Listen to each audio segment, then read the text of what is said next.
everybody, and welcome to Sunday Brunch. You caught me literally in the middle of brunch. How are you today, Russ? I'm good, thank you. How are you? I'm doing great.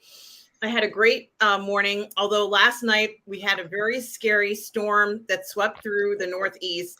Mhm. Around 2 a.m. in the morning, there was a lot of electrical activity, a ton of lightning strikes. So if you were asleep after 2 a.m., you were not asleep anymore because it was so incredibly loud that you couldn't, it woke everybody up. So, but that's okay. I still had a great morning anyway. And yeah, so I'm okay. Russ, how has your day been? Oh, the day today's been pretty quiet, but yesterday was a fucking banger.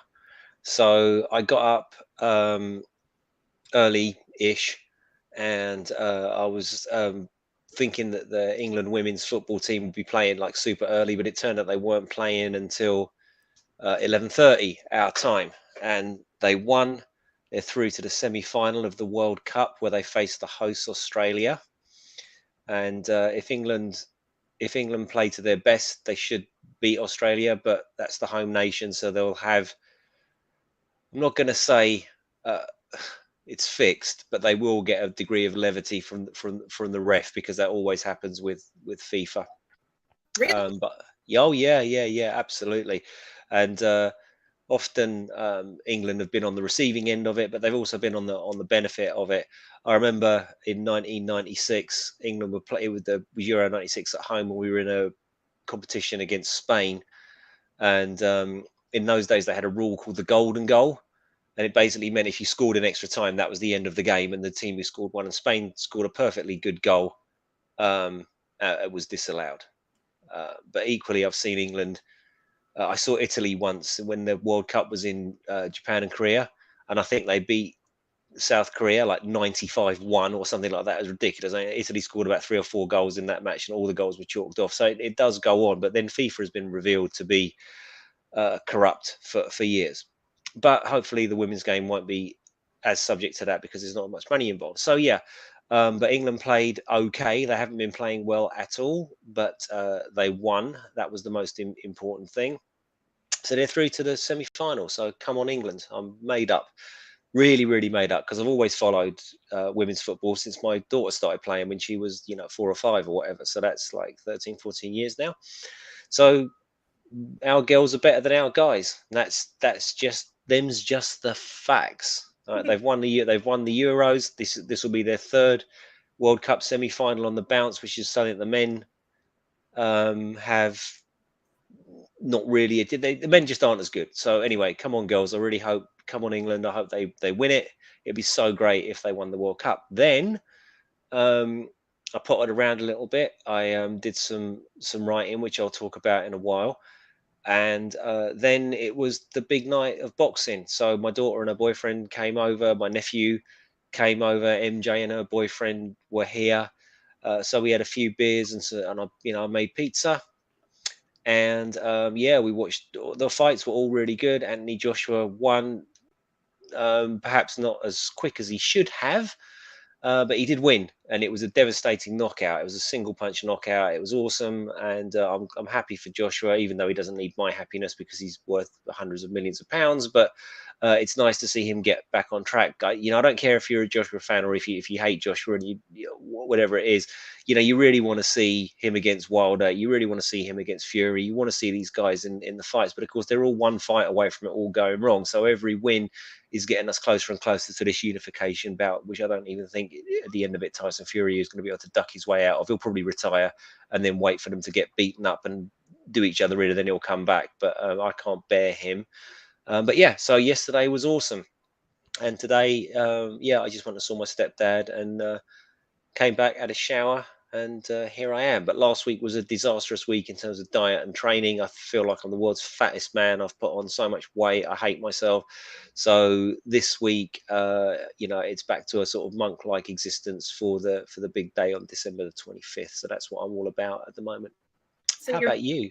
You're back on track, Russ, and certainly that's exciting to hear. I have not been dieting like I'd like to, but I have been exercising and getting out and walking around and having fun, which I'm probably going to do till the end of September once it starts to get cold out here. So I've been enjoying myself. I've been able to go to the boardwalk, if Mhm. especially on the weekends, if I can go very early. I like to go before sunrise. I got drenched yesterday because there was a quick shower, an Mhm. unexpected. Well, it wasn't unexpected. I knew it was going to rain, and when I go to the beach, I just go. I don't carry anything with me, so Mm. when I was there, I knew I was going to get wet, and that's fine because we all go to the coffee shop and talk and hang out. But it was, just the great summer days of August that I don't want to end, Russ, and Mm. certainly just trying to enjoy myself and enjoy these last few weeks of warm weather. At least I hope it's not terribly warm. The rest of the country seems to be in an incredibly strong heat wave in the 90s and hundreds, and New York just isn't hitting those numbers. So it's like 80 where I live. In some of the areas, maybe it's 85, but it hasn't been these strong heat waves that the rest of the country has been experiencing. So it is quite pleasant, and I'm enjoying every minute of it. And then I have some EDM events coming up over the rest of the month. But I'm excited. I'm really excited. And hearing you talk about your diet and all this sort of stuff, I guess I got to get myself in order, Russ. Well, they do say, don't they? It's like 80% diet, 20% exercise. So you could achieve all your goals really just by having a sensible diet. But I haven't been good this week. I hardly trained. I think I trained once this week, and that because work and this and that and the other. And I just thought, no, man. So although I did train, I haven't been training regular, and I've been eating poorly and drinking a bit too much. To be honest with you, I was out on Thursday, and I'm out. Had people over last night, so it was beer and wine and pizza and chocolate, and it was lovely. It's lovely, but I don't feel particularly good about that, and I feel guilty about that. So it's kind of like a good motivation for me to get back on the horse tomorrow. So that's precisely what I'm going to do. Well, it sounds like we're both enjoying our summers, though, and I kind of like that. I don't know um, what the rest of your week was like, but I hope it was good. And yeah, let's get to it's just so cool right now that I kind of wish the weather could stay like this forever. I know it can't. Well, it Um, might, look, I mean, over the past sort of like 5, 10 years, it's the summer, the summer doesn't start great. It certainly doesn't start great here, but then you get these like long Indian summers that tend to sort of go into almost October. So I'm not too worried about it. It's really warm here today, actually. And I'm not a fan of that. But I was driving around in my air conditioned Peugeot RCZ, so I didn't give up. ooh, that sounds fantastic. I love that car. I am still waiting for those Miami Vice linen suit Mm. photos, but one of these days, Tom Junior Jackson is here with us. Says hello and welcome to Sunday Brunch Live. Hi, Tom. Hope you are well. We are all goof people, everybody. And Tom is here to remind you you can check out Russ's Amazon storefront right here at the link if you want to find out more about his Yeah, I've got book. a story about that for later on, actually, to do with the chat, believe it or not. So, you Oh never my know. gosh. And Dino Dinosaur is here with us. Hello, Dino Dinosaur. Says, hi, Artem, Russ, and Tom. FYI, China banned Pierce Brosnan, Black Adam, and Keanu Reeves for Dalai Lama There comments. you go. Nice one, Dino. Thanks so much, mate. Appreciate that little bit of knowledge from last week. Yeah, I didn't know why. I had no clue why, but The Rock was ruminating on that. So thank you for that, mate. I really appreciate the update. And Irene Jobson is here. Hi, Irene. Ah, Eileen, Says, good morning, lovely Artem. And that guy, Randall, whose book is in my mailbox. you've got 3 books in your mailbox. Oh, wow. I don't know. It's wonderful. Irene, I'm so glad you have it. And it's always great to see you here. We also have Bonzo Kilborn. Hi, Bonzo. Says, greetings, Arton, the patron saint of Randy Rascals. Randy, that's a word I haven't heard since the 70s. Fucking hell. Yes, Take I me back. suppose it's true. It is absolutely true, Bonzo. I can't deny it. Uh, how did you know? Um, also, Stavros is here. Hello, Stavros. How Hey, are you? Stavros. Says, hey, all, cowabunga, everyone, and hope you got the pizza ready. Dude, too much pizza. I've had 2 pizza nights, 2 pizza and beer nights this week. I'm suffering, man. So no, stay the back with the pizza. Like I need a pizza crucifix at the moment. I've got one on my England flag. There we go. Well, it says he says, I love the Teenage Mutant Ninja Turtle, but hated the origins. Stavros, I liked it. I kind of did like the story, but I didn't like the animation, and that's something that a lot of people are talking about. The animation. Some people love the animation, others didn't care for it, but I think it's going to people are going to continue to see it, and I'm glad they made it. So there is that. We also have Joe Tyson is here. Oh, Big Joe. Hey, man. How's it going? Hope you're doing okay and hope all's well with the family, Big Joe. Always Mhm. a pleasure to see you, mate. And Joe Tyson says, greetings, Artem and Russ. Well, greetings to you, Joe Tyson. Such a pleasure to see you. Nathan Trujillo is here. Yo. Hey, Nathan. How's it going, man? He says, what's up, Sunday brunch gangsters? LOL. I don't feel particularly gangster in my Iron Maiden t-shirt, to be honest with you, but word to your mama. Yes, right. Dahlia is here as well. Says, good morning and happy Sunday, everyone. Oh, Thalia. Hey, lovely. How are you? And Mighty Orbats is here as well. Hi, Mighty Orbats. Hey, man. So good to see you guys. Mikey Lito is here this morning. He says, good morning, everyone. Russ, Artem, Tom, Irene, Darth Plato, and every one of you in the chat. Well, good morning to you, Mikey Lito. Who else do we have here? Oh, Lester. Lester. San Jose, the Skeptic Tank. Morning to you too. Found you via Lorena Creole's 5K stream. Well, it's such a pleasure to see you here, Lester San Jose, the Skeptic Tank.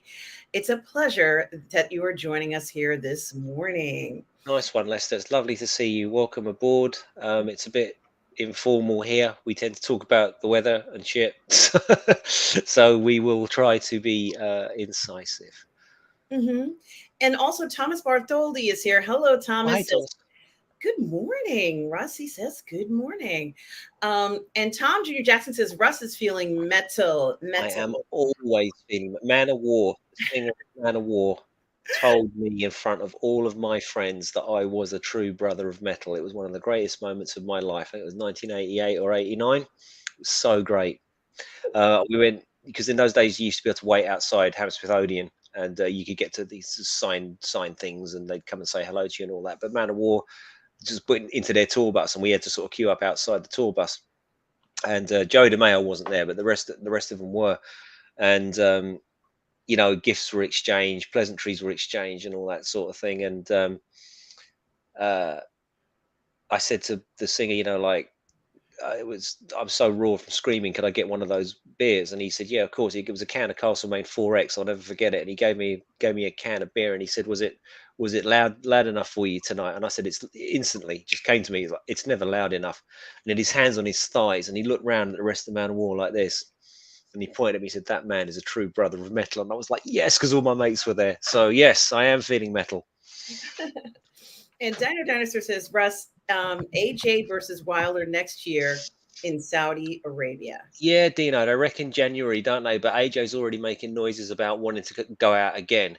So my supposition is, where are we now? August, September, October, November. November time, I reckon he'll be back out again. And I reckon if Dillian White clears his name after this drugs accusation, then I suspect it will be Dillian White. That's my guess, but he certainly wants to come out again, and I think he needs to. That was like his best performance in years last night. I mean, it wasn't great, but it was a good solid performance, and yeah. So I think he needs another run out, but you never know how it's going to go, because I feel that I heard that the Ruiz fight with Wilder is off, so I don't know, but hopefully so. And Stavros says, I can't believe we are finally here 1 week till DCS Venom. What's DCS Venom? I don't know. Stavros, what is DCS Venom? Is it a cartoon version, or well, Venom's a Marvel character, isn't he? So it can't be DC's Venom. Or maybe it can. I don't know. Yeah, I don't know. Oh, I see. He says Blue Beetle. So he's equating what's going to happen to Blue Beetle is what happened to Venom. There you go. Got it. Exactly, Stavros. And he goes on to talk about the America scene was too distracted with their stances than playing the competition and game. A slap in the face. Ooh. Well, that's what the former president had to say about it. I don't know. I think being English, I'm all aware of penalty shootouts. That it's the worst. It's the worst way to go out, and I actually feel like we were talking about Euro '96. I think the golden goal is better. I think that is a better way to decide these games than penalty shootout. Because here's a for instance, right? England played Nigeria in the round of last 16, and Nigeria dominated that game. They dominated it physically, mentally, skills wise, all of this. England had a player sent off because they marked her out of the game. She got frustrated. She did something stupid. She was sent off. If I'm a neutral, and I'm not, obviously, I'm like 100% biased in favour of England. But if I'm a neutral, Nigeria hands down should have won that game. They absolutely deserve to win that game, but they missed their penalties, and England scored theirs, and that's it. And England have gone through. So for me, yeah, I reckon golden goal is better, but that's just me. That is interesting. I remember, I think it was in the '94 World Cup, how penalty goals decided the outcome of the cup. That's Brazil and Italy, Yeah, and and Baggio missed. it was Roberto incredible. Baggio missed, yeah. And certainly surprising, because up until that point, they were playing like it was a good, Was series. Italy's World Cup, and Italy should have won it, and Brazil won it, and I think especially with men's football, I'm over it. I'm just over it. There seems to be these teams that just find a way to win all of the time. So in the history of the World Cup, you've got England have won it once. I think Colombia won it once. I think Spain have won it once, and then it's just Germany, Italy, Brazil, Brazil, Germany, Italy, Italy, Germany, Brazil. Like if you look at how many World Cups those individual nations have won, which is brilliant if you're German, Brazilian, or Italian. I'm sure it's fantastic, but I'm over it. I'm bored of seeing the same teams win all the time, and you don't get that in the women's game so much. I mean, USA dominated for a long time, but now in the World Cup, there's no former World Cup winners left in it. It's England, Australia, and I can't remember who's on the others. I can't remember. Holland, I think, is on the others. Holland and Sweden. Yeah, I think it's Holland and Sweden. None of those girls have won the women's teams have won the World Cup, so we'll have a new one. Absolutely. And Dino Dinosaur says Sam Kerr, world's best forward, could be back for OZ, and England will face a hostile crowd. Yeah, it's not an easy game. If people go, no, it's Australia, it's going to be two bob. No, Australia have got a really, really strong team. They'll have the crowd on their side, and more importantly, they'll have the referee and the third umpires on their side. Which was really actually evident in the Colombia game. England just didn't get a sniff yesterday, and there were some blatant fouls on those girls. But the Nigeria experience, I think, held their tempers when the one girl, Lauren James, was playing really well. She lost her temper and did something stupid and got sent off, and that experience I think helped the girls. But yeah, it's not an easy game. It's a 50-50 for me. But if England play as well as England can play, then they'll beat Australia. So if they're 100%, any version of Australia isn't as good as the best version of England. I don't care what anybody says. But if England aren't 100%, and they haven't been 100% for the entire tournament, in fact, Australia could win the game. So it's up in the air. But that's football, isn't it? I'm excited to watch it. Absolutely. Stubble McShavis here says, "Hi, gang. I've spent this Sunday putting together furniture from IKEA. Only 7 or 8 curse words so far. You got to come over to my house, Stubble, and put together all my IKEA stuff." Mm-hmm. Good to see you this Sunday. And Lester from San Jose, the Skeptic Tank, says, "Is boxing still bigger than MMA in England? Honestly, I lost track of boxing post Pacquiao and Mayweather." I don't know, Lester, is the honest answer to that question. I don't think it is, but I don't really follow MMA. I find it insanely boring. I can't understand why K1 or kickboxing isn't bigger. It's not that I don't understand what's going on with the grappling and all that. I just find it a complete bore fest. And I think kickboxing should be huge because it has all of the action and standing up and kicking and punching and Muay Thai and all that crack with none of the boring parts. So I don't really follow it. So I'm not sure. I do know MMA is the fastest growing sport, or certainly was the fastest growing sport. But the money that these top boxers make is just absurd. So I would guess that boxing here is still more popular, but I honestly couldn't tell you. I don't know either. Maybe somebody knows. Does someone know the answer to Lester's question? Please do put it in the chat so we can share it with everybody. Bonzo. He's quite passionate with Blue Beetle here, saying he has full faith it's going to be a great movie, and everybody can Bonzo. Wow. Yeah. Okay. All right. You know what, Bonzo, though, I don't think it matters if it's a great movie. I just don't think it's going to do great numbers. It's just it's like the trend, isn't it? Like this could be the greatest movie ever, but those films seem to be running out of steam. But we'll see in a short couple of days. We will find out.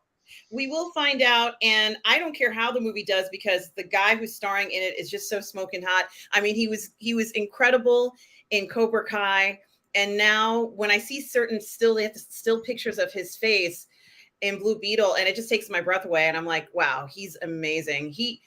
Blue Beetle, I think he's really gonna hold the film a lot because he's the star, but I think his future is so bright that it's just I'm just so happy that he got this role. Russ. Well, I think for me, actually, I mean, he's a very handsome young chap. Of course, he is. But for me, the jury's out. Right?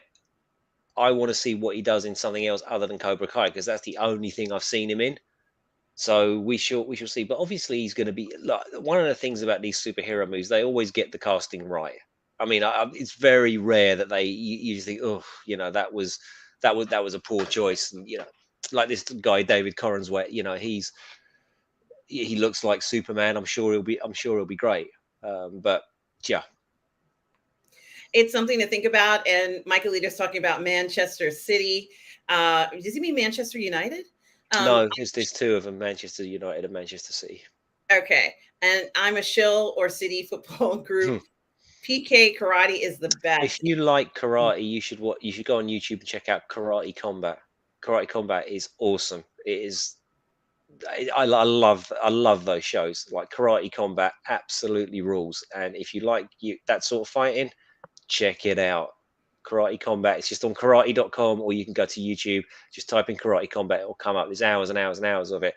And every couple of months they hold a big tournament and they'll stream the whole thing, and you can watch the whole thing live, or you can watch it on playthrough afterwards. And obviously there's highlights. Absolutely, Russ. And I think I have one of those stations saved on my YouTube favorites. Stavros says, we were robbed of Peter Parker in Venom, which is still a great movie, by the way. But Blue Beetle seems to not rob us of Ted Cord. Is he sort of like the mentor character then, Stavros?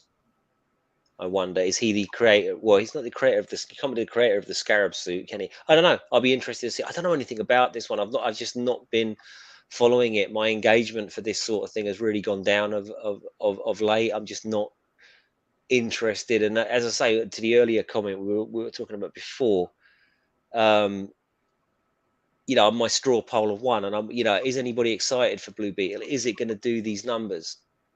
Because I think we said last week, isn't it? Most of these films now are so expensive that they just, it's about a guy who gets some powers, who loses his powers, and has a CGI battle in Act 3, and that's what they're all like. Now, this could be awesome, but we don't know. Good. Ted Cord. Yeah, there's a lot of unknowns. Now, Gary Bandersanders Worthington, who I'm assuming is in a fantasy league, or are you actually an MMA fighter? Because I would find it quite fascinating. Won my MMA league last night, cleaned up and have 3 victories in my league this year. Is this your fantasy league, or are you, Gary, are you an MMA fighter, Gary? Oh my gosh. Okay. And Mighty Orbots, you can go ahead and comment, Mighty Orbots. That's why we're here, Mighty Orbots. Say what you like, mate. I have. I'm supposed to be talking about films. I spent the whole time talking about karate, kickboxing, boxing, and football. So let's do it. Gary Bandersanders Worthington says MMA is still second to boxing. Thank you, Gary. Nice one, gal. So, Lester, the answer to that. Interesting to find that out. Hi, Mike has bad knees. Hope you are well. And he concurs. Boxing is still very big in the UK, especially with guys like Anthony Joshua and Tyson Fury being superstars. Did we watch a game with either of them in it? when I was If with you. we might have watched Fury, I think there was a Fury fight when he fought Dillian White. Um, Yes. but interestingly, Mike has bad knees. Fury has lost like 90% of his fan base. Like I've watched because I follow all this stuff on social media. And if you look at the comments now compared to sort of 6 or 8 months ago, like everybody's just saying, forget this guy. Like this guy is a clown. We're not interested in him anymore. He's all talk. Um, so we'll remain to see what happens with Tyson Fury. But I think he is actually terrible for the sport that I love. You know, he's a good fighter, but holding up the belts the way he has, it's not copacetic. And everybody now knows that it wasn't Joshua ducking; it was Fury ducking all the way. He's ducked Joshua, he's ducked Usyk, and now he's fighting Francis Ngannou in an exhibition bout. When you've got the whole top 15 of heavyweights, and they all come out, Char come out, Sanchez come out, Hellenius even came out, Ruiz came out. We'll fight you. We'll fight. We're ready. We're ready to go. We've been in camp. And he's like, no, I'm fighting Ngannou. Well, he's fighting Ngannou for 10 million quid or whatever it is. And, you know, why wouldn't you? But I think I said on one of those forums, and I can't remember if I said it here, I'm 52. And the way I was thinking when I was 34 and 35 is nothing like what I'm thinking now. And what I feel with Tyson Fury is he's got all the potential to sort of unite the belts and do all of that stuff. But I don't feel that he will. And then he'll be like the forgotten heavyweight champion of the 2020s. You know, the one guy that held onto the belt and didn't fight anybody, and he'll be a footnote. And that's what I really think. And when he's in his 50s, he'll look back and go, shit, I just should have done those fights. You know, win, lose, or draw. At least I would have done something. That's what I feel is going to happen to Tyson Fury.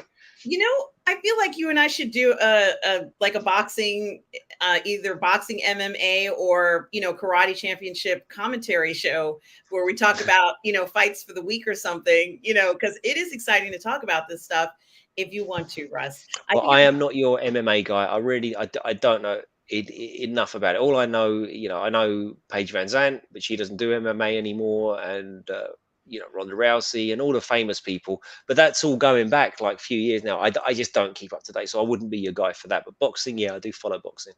So maybe we should, you know, consider that, especially for bigger fights, you know, that have somewhat more attention or where it's built up. And I remember being over your house and there was this fight and you guys watched it. That was actually what I do remember. There was one fight where his eye got so swollen and he couldn't finish the fight or something. But I tell you, that was Joe Joyce. That was the Joe yeah. Joyce fight. That was Joe Joyce versus Zhang.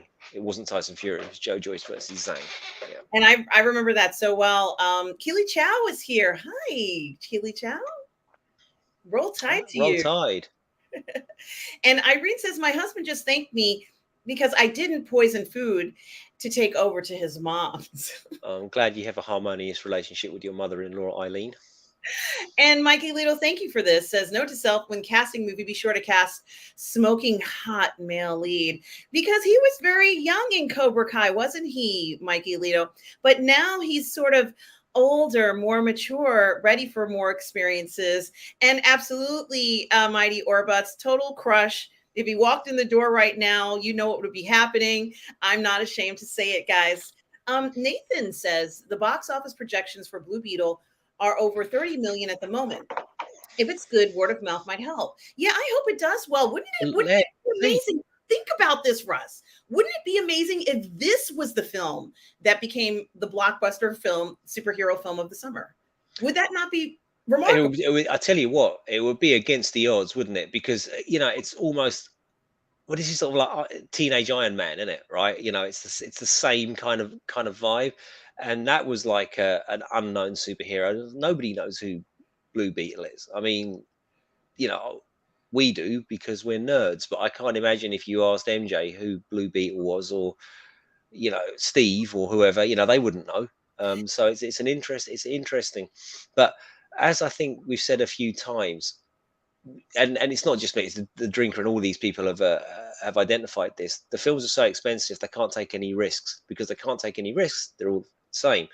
So we'll see, won't we, Mr. Gunn? Let's just see, you know, because you destroyed the Flash, that's for sure. So let's see what you've done with Blue Beetle. Who knows? Maybe that's more your speed. Maybe that's the sort of sandbox that James Gunn should be playing in. Something slightly tongue in cheek, something slightly irrelevant, maybe something even a bit darker. And you know, just stay the f away from Superman, Batman, and Wonder Woman, because after the recent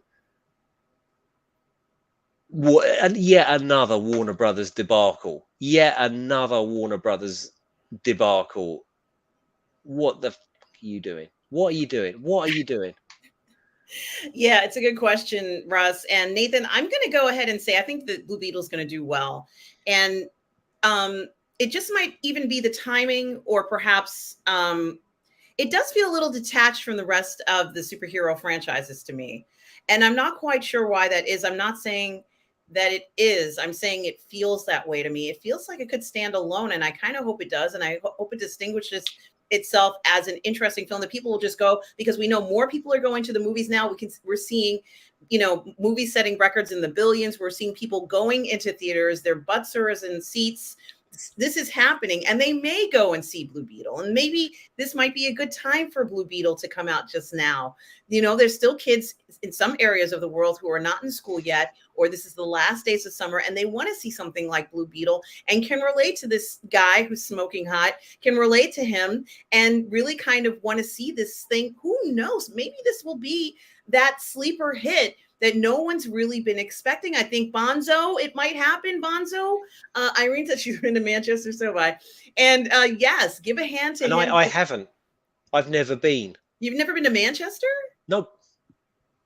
Oh, Nope. I kind of wish I could have taken like a time machine and gone back to Manchester in the 90s when EDM was kind of like emerging from there. Mm. But alas, those days are long gone. What But one thing I will say on what you were just talking about, the reason why it feels like that is because it is actually, with the exception of Joker and the Batman, this isn't part of a connected universe. It isn't. It's supposed to be, perhaps, if it makes money, part of a connected universe. It references other DC properties in a derogatory way. Yeah, Batman's fascist. Yeah, slow clap, slow clap. Yeah, brilliant. That's a zinger. Get that zinger in there. Hey, but aside from that, it's floating around in its own. It might be part of the DCU if it makes money, but if it isn't, then it won't be. And that's what it feels that way, because it's not connected to DCEU apart from to slag off the characters. And Legacy's the first one of the DCU. So where does this one fit? Well, it'll fit in some sort of James Gunn-esque plasticine, super glue, and sellotape way, I'm sure. maybe it'll be like Guardians of the Galaxy for all we know. And that was, a somewhat more successful franchise so far. I mean, I know the last film was a little controversial, but it certainly, I don't even know if it made back the money that it cost, but I people think went. it made money. I think it made money, but it didn't make Marvel money. And Mhm. that's a trend that's continuing right now, as far as I know. And people were quoting the numbers last week. Like I said, I think it lost money, and then somebody corrected me and said, no, it didn't lose money, but it's not the profits that they're expecting now. It's diminishing returns, right? We spoke about this last week. It's the same with these films are getting bigger and bigger and bigger and bigger and bigger and bigger and bigger. Just like people often talk about westerns, right? And how the westerns sort of, followed this trajectory. But for me, actually, it's I was thinking about this the other day, and then someone else was talking about it. It was like a zeitgeist thing. It's more like the Sword and Sandals movies, right? So you had Ben-Hur, The Robe, Spartacus, 300 Spartans, which wasn't a huge one, but I loved it. But they're all the same, aren't they? They all have a dance number in the middle, and it's all got like a square jawed, Robert Forster, American dude leading it. And then they got Cleopatra, which is the most expensive film ever made, the biggest film ever made, with more extras than even Spartacus. And it had all the big stars in it, Elizabeth Taylor and Rex Harrison, and all these famous, famous, famous people. And it bombed and nearly destroyed the studios. And out of that, you got the 70s sort of era of auteurs, Easy Rider and Apocalypse Now and Star Wars and all that kind of stuff. And that's what I think this era is turning into with the superhero movies. Not to say superhero movies are going to go away, but I think their time, everybody knows it, their time at the top is over. That's what I think anyway. Well, Gary says that Zola will be a big star. Absolutely. Mike Alito says, I guess Brad has never heard of Collateral Damage. And Gary Bando Sandwich says, YNWA, come on the Reds, LFC for life. That means You'll never walk alone. You'll never walk alone. Okay. That's great. Thank you for that. And let's see. Stubble says, I think most comic book movies will struggle at the box office.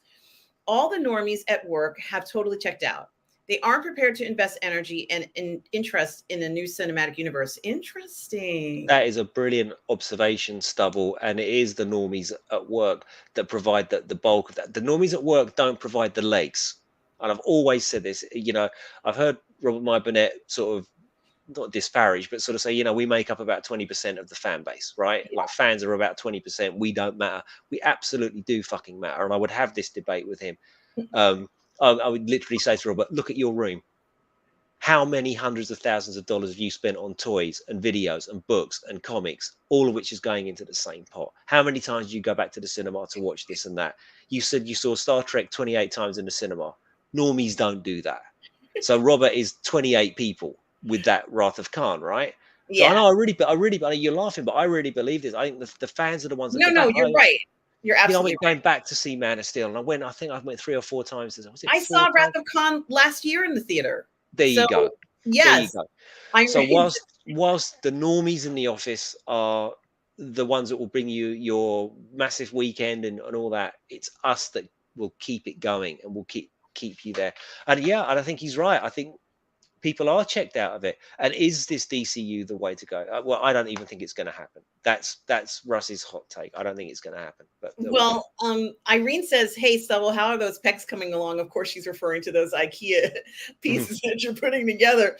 Bonzo says, "Grappling in MMA is like any other sport. Sometimes it's exciting, sometimes it's boring." I am sorry, Bonzo. Bonzo. I love grappling. These two guys who are incredibly strong. It feels like they're fighting to the death. Of course, they're not.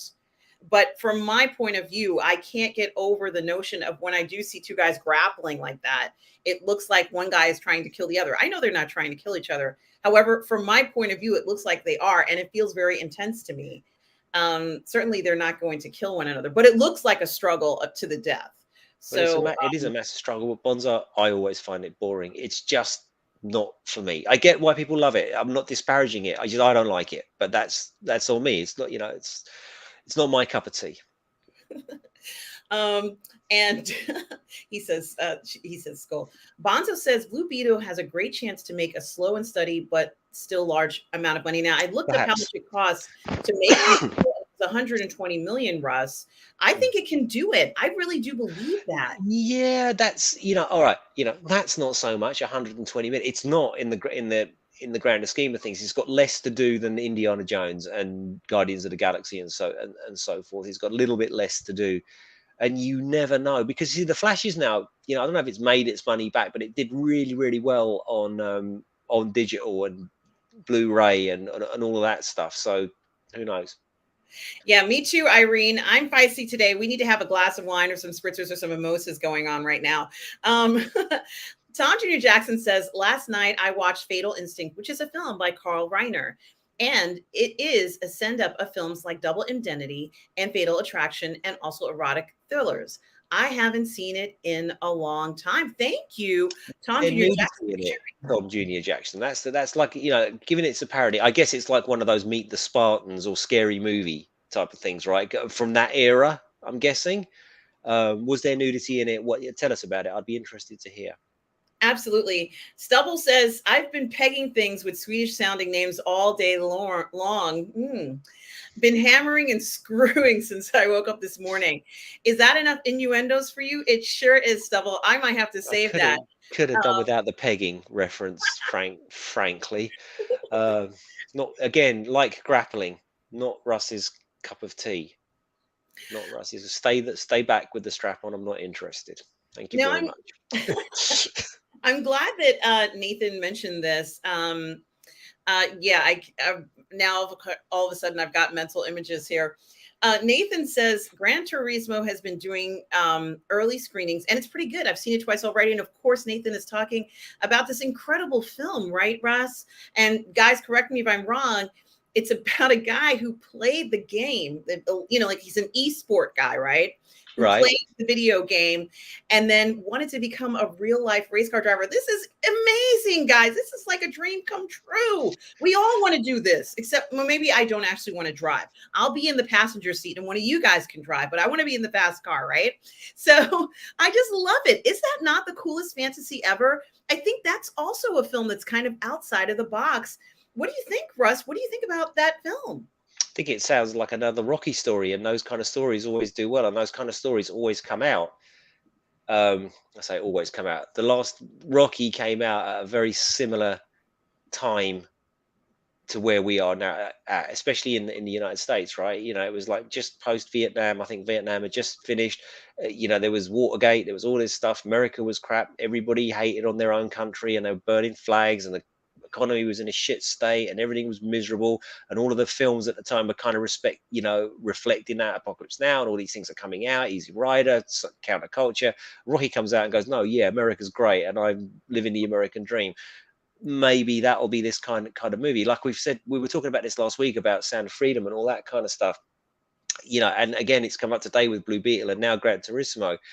We were saying, or I was saying, I should say, not the royal we. You know, I was saying last week, the thing that seems to have upset the studios. I don't buy into this. They don't like Sound of Freedom because they're all somehow, you know, involved in the subject matter of the movie. I don't believe that at all. I believe why that the media, the access media, and the studios and the trades have really gone after it is because movies like that exist outside the paradigm of what's supposed to happen with me. They're not in control of it.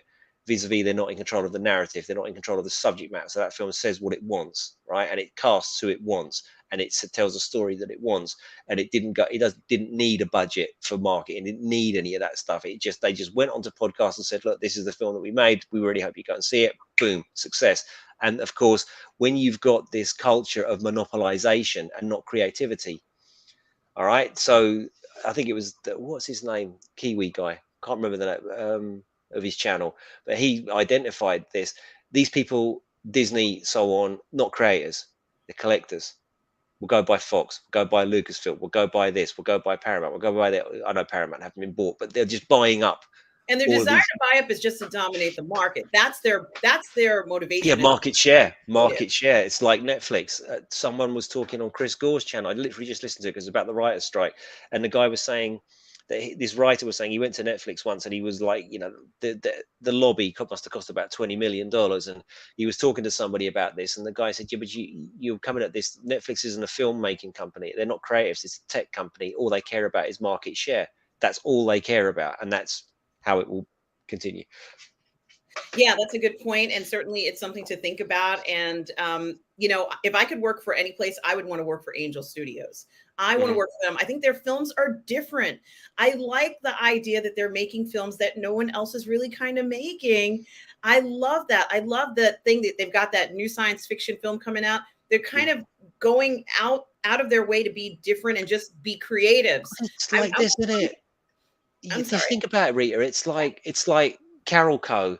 and Canon and Orion and all of those studios in the 80s. You know, I think it was Carol Co. or Orion did Terminator. Carol Co. did Rambo. You know, all of these studios have made these huge films. Okay, they and we all. If people here don't love Canon films, get out. You're no longer my friend. Like Canon films was just like the exploitation kings, and they made so many brilliant films that, you know, in fact, some films they didn't make are so canon, people think they're canon. I think Bloodsport, right? I don't think that's a canon movie, or it might be all Kickbox. One of them isn't, or AWOL. Or I think it's AWOL isn't a canon film, but everyone thinks it is. Those guys were brilliant. You've got Angel Studios, you've got A24, you've got Blumhouse. Do you know who you said you'd love to work? I'd love to work for Lionsgate, because they seem to be one of those studios that are just pumping out quality product, whatever that, you know, they're the ones behind the Expendables, for example. So, well, my second choice would be Neon. Excuse me. Neon. I don't know if you're familiar with them, but I kind of also like them as well. In regards to who to work for, they made Last Night in Soho. You know, they kind of do like these unexpected kind of pieces, in my opinion. Noirish mid-budget, Yes. weird, trippy, Yes. sexual thrillers. Yeah. Can't imagine why you'd like that, it's like a shock to me. And Bonzo has a very interesting comment here. Oh, wow, Irene, you rock, my lady. Bonzo says, I don't know where I am anymore.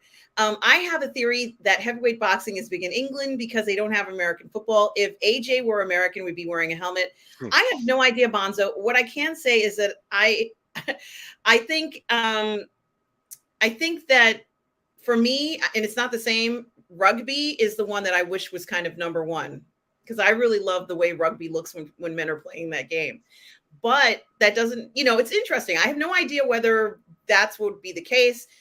Bonzo's suggesting that. What do you think, Russ? I have no idea. I have it's not even a theory. It's pretty much a fact. I just think that culturally, American football does have a huge fan base in England. So like every year you'll get a couple of NFL games. They'll play them at Wembley and it'll be packed, but it only fits like 80,000 people. We do have American football on our Sky TV here.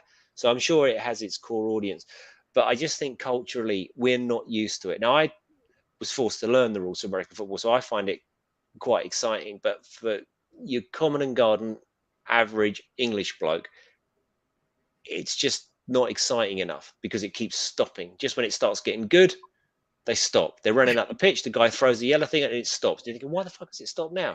Why? And then the whole team changes, and then there's a break, and then there's a break, and then there's offensive and defensive teams and all that. Correct. Sort of stuff. Whereas we're just not watched. We're used to watching rugby and football, and see cricket goes on all day, every day.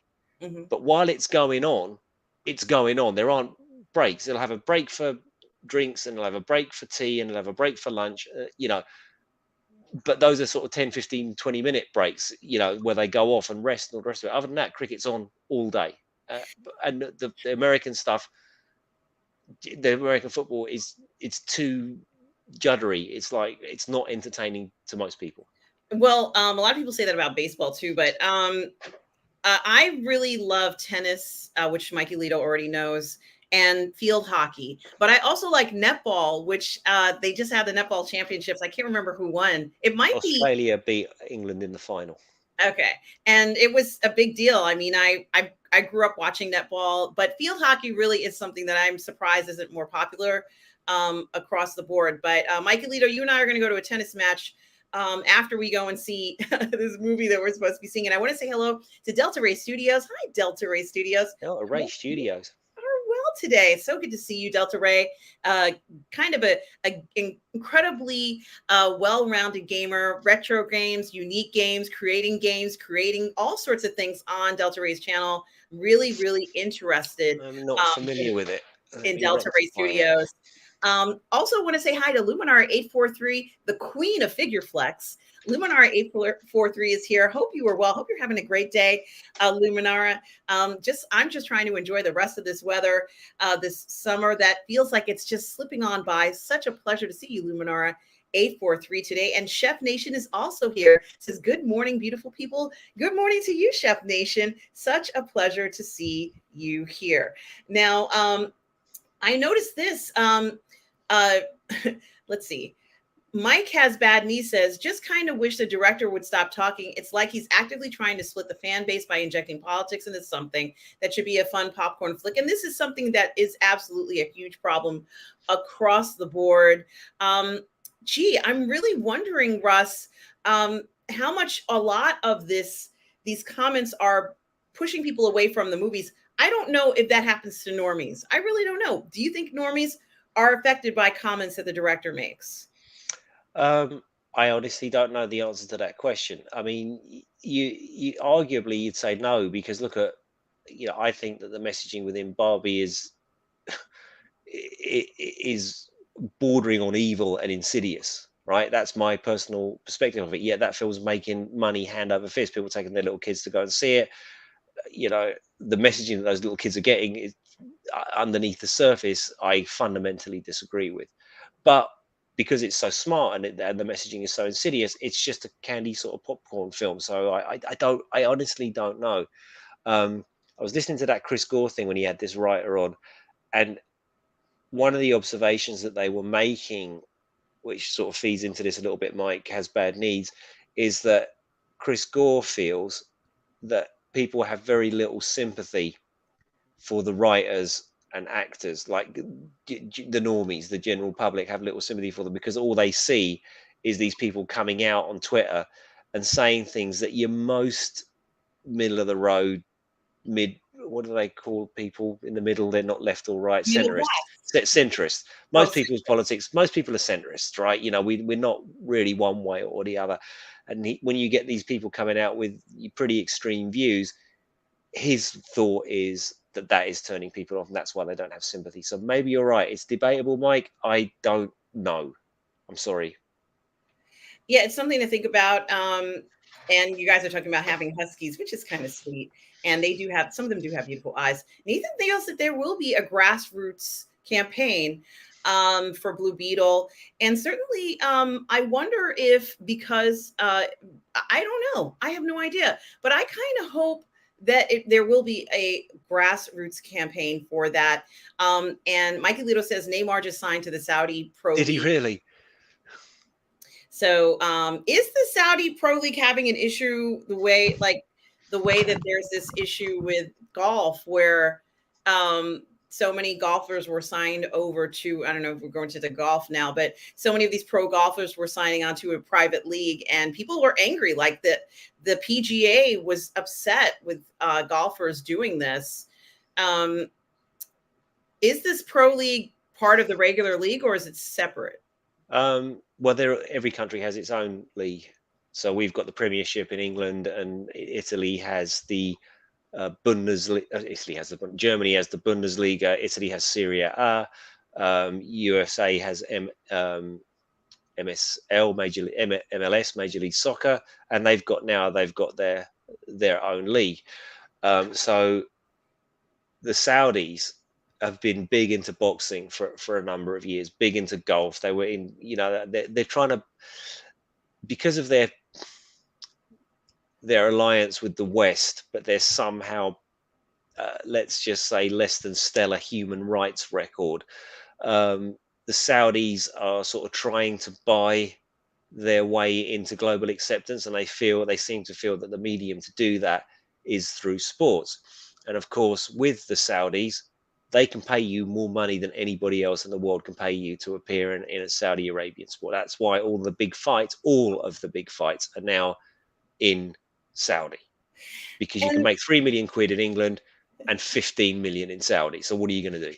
And people were saying that because they are paying so much, you could just play for that league and no other league for the rest of your life. Correct. You wouldn't have to. They can get all the best players. It doesn't matter whether you win or lose. Your contract is so high that, whether you win or lose is completely irrelevant because you're getting paid so much up front for many of these players. This is actually happening now in football, soccer over here, and it's been going on for a while.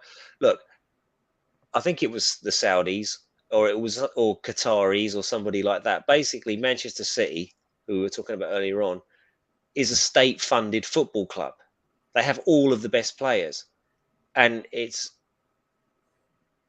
not a provable fact, but it's a fact. They often just buy people up that are good, so other people can't have them. So they'll go and get a prospect or a player, and they'll just put him on the books, and they'll pay him £100,000 or £300,000 a week to train and be part of Man City. And why wouldn't you take the money? And now Liverpool, I think it's Liverpool or Newcastle as well, have been bought up by a Middle Eastern thing. So yeah, you're absolutely right. City have all of the best players, bar a few. Let's put it that way. And thank you, Irene Jobson, for the $5 super chat. For Mimosas, this one's for you, Irene. Thank you so much. It tastes great, Irene. Thank you for the $5. It's so generous. And you guys, there's a lot of comments here. I will get to these comments. I promise you guys, wherever I'm going. Today is the show of comments. Like, we've literally not addressed anything, and I'm loving it. Let's continue. Let's have a chat with the listeners, watchers, absolutely viewers. Let's do that. I think the last thing we were talking about, Bonzo Kilborn said, I tried watching Cleopatra, so boring. And I had said, Russ, that if they're going to do a Cleopatra, and ideally Gal Gadot would be the ideal person to play this role, there has to be some kind of sexual intrigue to it. There has to be nudity. There has to be sex in it, because I don't think people would really watch it in general. Although it's incredibly recognizable name, everybody knows who this person is historically. There has to be this seductiveness in it, I think, in order to make it interesting. And she's obviously very skilled. We've got to see Cleopatra in a different way. Would it be a corruption of the character to go over the top with that, Russ? No, I think any, and they're not contemporary. If Darth Plato's here, he'll probably know more about this than I do.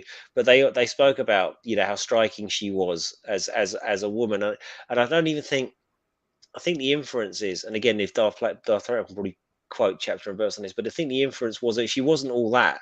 Like, she wasn't like strikingly beautiful. She was attractive.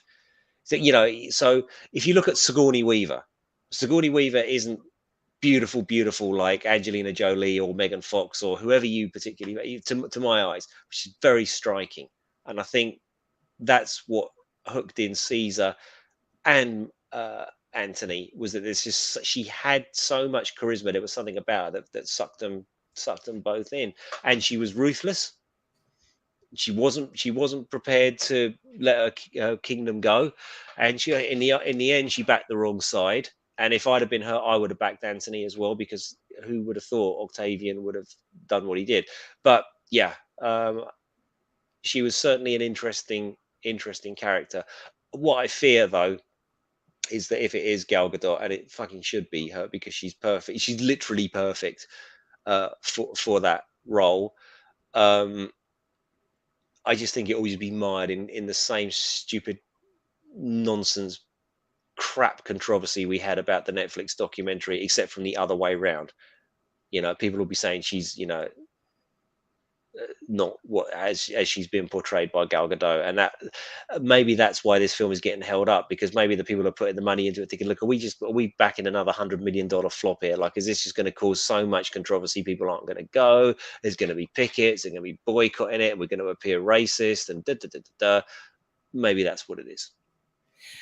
Yeah, and Cleopatra isn't the kind of, like, anybody can make a story about Cleopatra, so it's not restricted. There are no rights to Cleopatra. Anybody can make a movie about a historical figure. So I'm kind of curious. I wonder why, we were just talking about the Saudis, not that they wouldn't or aren't already doing this, but I wonder if they would be interested in making movies like that, or whether they even have a machine that works that way. But for some reason, I'm thinking it would be interesting, because they certainly do have the cash to back it up. They do, but do they have the society that would allow art to express itself, or would you just end up with, almost, because clearly they're not woke, right? In Saudi Arabia, they're far from woke, as we're going to call it, but they have their own social standing and their sort of religious and societal norms that perhaps would not allow you to have nudity in a Cleopatra film. Let us say that might be too much for them, or write films with an appealing hero that is taking on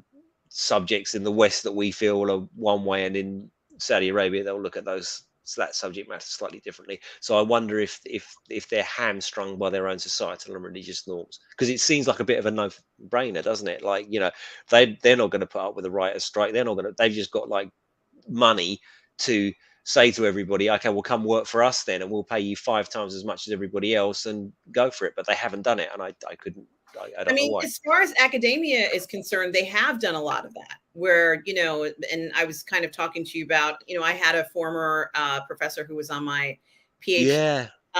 He was one of my PhD advisors, and he ended up going to Dubai. He's in Dubai. But the point is that, certainly it's part of why he went is because he's from Europe and it's closer to where he lives. So, being in the United States was a much farther flight to go home, but, Dubai was closer, right?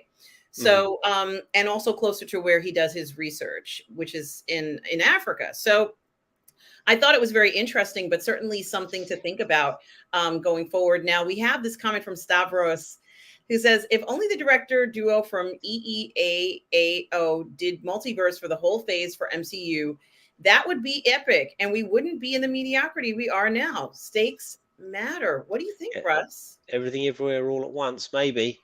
I just think, I've said loads and loads of times, they just should have finished Endgame with a 4 and an X coming soon.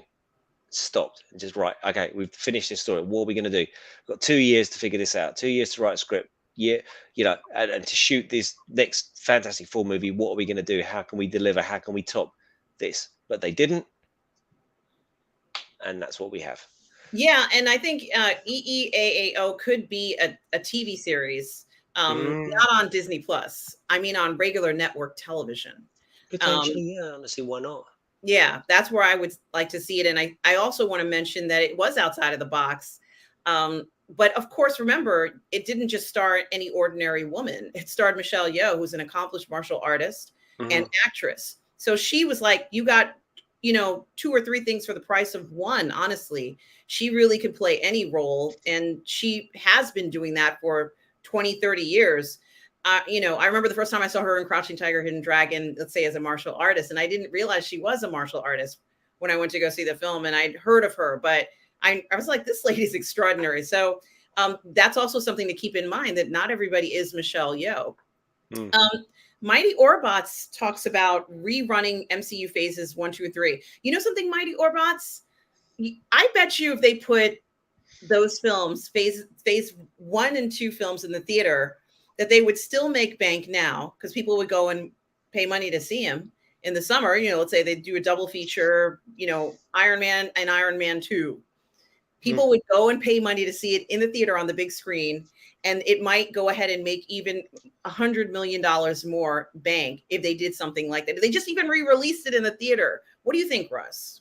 Yeah, I couldn't agree more. I was listening to Aaron Fisher talking about this as well, and he was saying, what Warner Brothers should do while this strike is going on is just, release Man of Steel, see how it does. If that does well, then you go on to the ultimate cut of BVS, and if that does well, then you release the Ayer cut of Suicide Squad, and then you released, you cut the Zack Snyder Justice League in half, and that gives you, how many movies is that? 5 movies that will see you through this patch. He said, of course, they won't do it, but they should. And much as the last comment said, they they won't do it, but they absolutely should. That would have been a game changer. 100% would pay money to go and see Man of Steel, BVS in IMAX. 100%. I go see it. For the whole thing. It's like all summer they could have had it. Let's say starting with June, and just go ahead and, let's say the 12 films, let's say the 12 majors, just have those in theaters. People would have showed up. Nathan says, and not even if they wanted to go ahead and say, we're going to offer it in IMAX, we will. I bet you even if it was on $5 a night, people would have gone to see this thing. Nathan says, I talked to a friend who barely goes to movie theaters. She said she hasn't seen a Marvel movie since Avengers Endgame. She thought the movies and the story was over. Yeah, so did I. There you go. So that's leaves you another sort of straw poll of one. That's what the normies think. Oh, I thought it was finished. Is that Marvel as well? Because obviously they don't know that such and such character is Marvel or DC. Most people don't know, do they? If Doctor Strange is, what comic does he come from? Yes, and I love this, Mighty Orbots. Thank you for saying this. People prefer the action of striking versus grappling, which is perceived as less exciting. Yeah, I couldn't agree more. It is less exciting to me. I understand what goes on in grappling. I get it's technical. I can see what they're doing, but it's still boring. And Gary knows what I'm heading towards. In Artem's world, grappling would be in beans or in mud. Yes. In beans. See, oh my God. See, that whole sort of baked beans thing, those were in the dirty mags of the 80s. You'd always get like these chicks like smothered in baked beans holding a sausage and all that. And it was like, it's disgusting. And I can't imagine being that poor model that had to sit in a bath of baked beans. How is that? Well, I suppose Rule 34, there's a category for everything, but I kind of missed out on the whole baked beans thing. Like in it, what do we have? Gary's English, isn't he? So we had like Escort, Razzle, Mayfair. But like your dad would have a stash and you'd have to find it and then put it back in exactly the same position so he wouldn't know you'd been at it. Oh yeah, the good old days. Yeah, I wasn't discreet. They knew I took them. I just throw them back in the drawer. I didn't even care. I'm like, yeah, I don't care. Yes, you're right, Gary. And Mikey Lito says Blue Beetle is a Walty Hamada production. Everybody's favorite studio head. Yeah. You're cracking me up, Tom. You're cracking me up. I can't. All right. So let's see what else is going on here.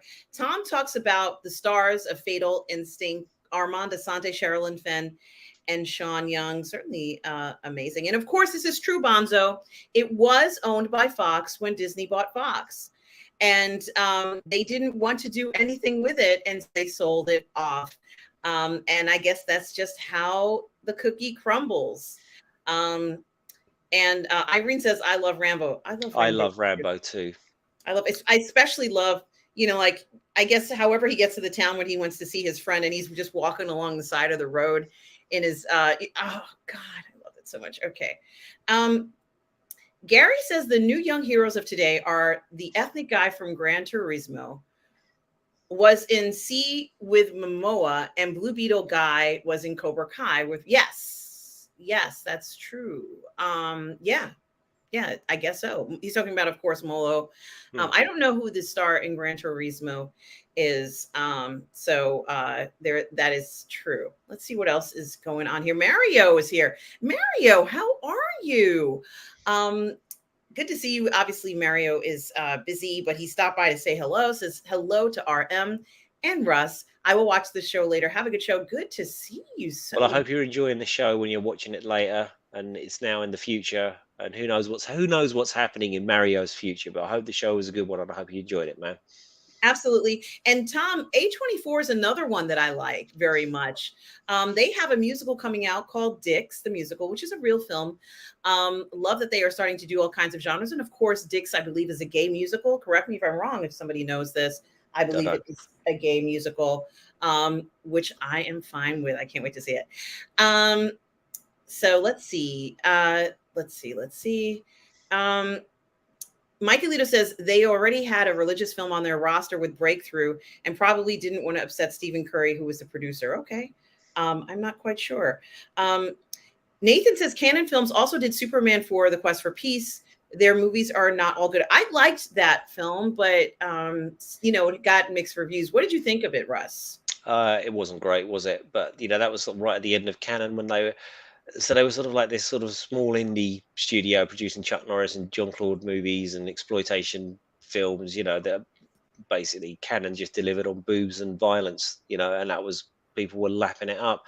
But then they sort of expanded and they tried to do Spider-Man, and they paid a lot of money for the rights to Superman, and they lost a lot of money. I think it was on He-Man, and they just kept making bad decisions after bad decision after bad decision, and eventually the whole house of cards folded in. There's a couple of great documentaries about Canon. One's called The Go-Go Boys, and one's called Canon Films Electric Boogaloo, or something like that. And they're both really good. All right, I got to check those out. Bonzo says, when I was a wee lad in the VHS days of the 80s, when that Canon logo came up, I knew it was for absolutely. You absolutely knew that it was going to deliver. You were going to get what it said on the tin, right? And they all delivered those films. I used to love them. Canon were a trusted source of grimy entertainment. And Stavros, I have a question for you, Stavros. You mentioned land and continent does matter, of course, in your sport of choice. Canada is all hockey. Now, Stavros, of course, you're talking about ice hockey. Is field hockey a thing in Canada? I'm just kind of curious, whether it is or isn't. I imagine it might be, but I'm not sure. Irene Jobson says, go Raiders. Yes, Irene, go Raiders.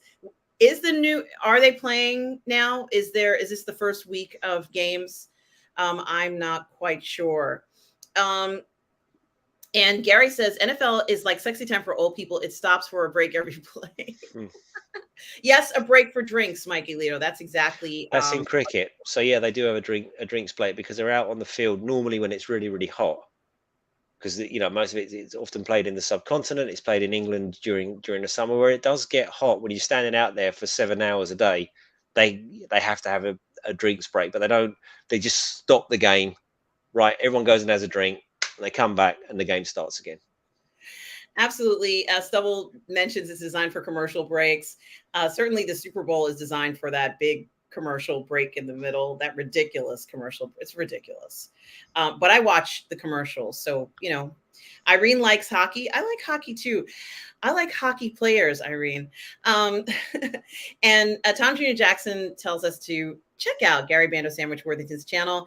Gary does have a YouTube channel, so guys, please do check that out. Didn't know that. What's Yeah, it he called? does. Hmm. What's it called? And he goes to different events. I know he's gone to a few cons, and the last time I saw something on his YouTube channel, I think it was a parade, if I'm correct, Gary. He had a parade on there that he went to, and some cosplay things that he goes to I as can't well. find his channel. Someone, can you send me the link after? Or Yes.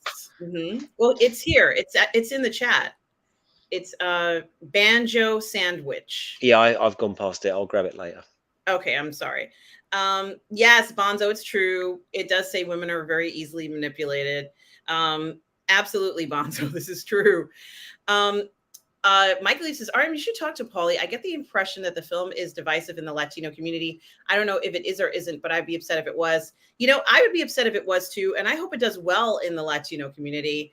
But I'm wondering why it's considered to be divisive. And yeah, I guess I should speak to Paulie. You're the second person in the chat today who's saying that I should talk to Paulie. I will text him and ask him about it and, you know, see what goes on. If it does well, I'll have him on the Burnettwork to talk about Blue Beetle if it does well. So I'm kind of hoping that it does. Stavros says that Saudi and American soccer is at last on the rise. Let's get it. Let's get it. Yeah, I've always thought about United States, and they certainly did it with their women. They've never really done it with the men. But if, with the financial resources of America, if they really decided they wanted to make a push to win the Soccer World Cup, they probably could within 20 years.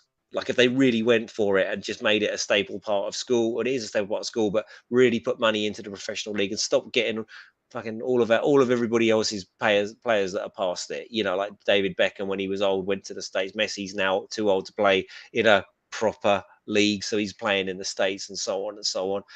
Not that it's not a proper league, but it's not up to the standard per se of European and South American leagues. If the United States said, no, fuck it, we're going for this, we want to win the World Cup with our men, 100% they could do it because they've always had good players. So yeah, well, 99%. It's never 100%, is it? So yeah. And Gary says, money can't buy you love, but it can set you up for life with cash. I think it can buy you love. And that's a discussion for another time, Gary. Stubble, thank you so much for the 50, is it kroner? 50 Kroner, yeah. Swedish kroner, a cup of coffee or drink of your choice for this Sunday brunch.